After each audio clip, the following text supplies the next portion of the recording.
Welcome to Chillin' 101. We hope this video helps. You start by confirming you're signed into the Apple ID that stores the photos.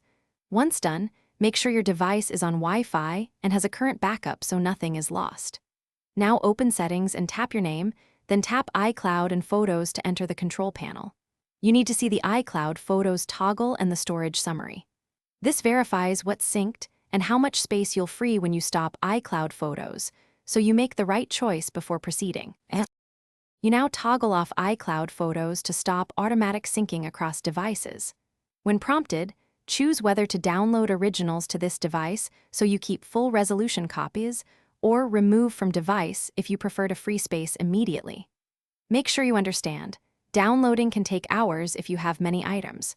You should also check other devices signed into the same Apple ID to handle their copies. Once the toggle is off, the cloud will know. To finish, verify your local photos library and visit iCloud.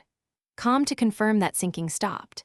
If you want to reclaim iCloud storage, go to Settings, your name iCloud, Manage Storage, and adjust or cancel plans.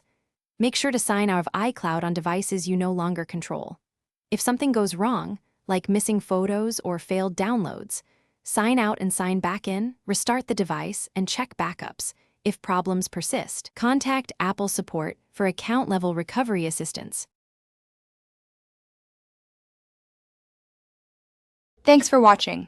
Consider subscribing if we helped you.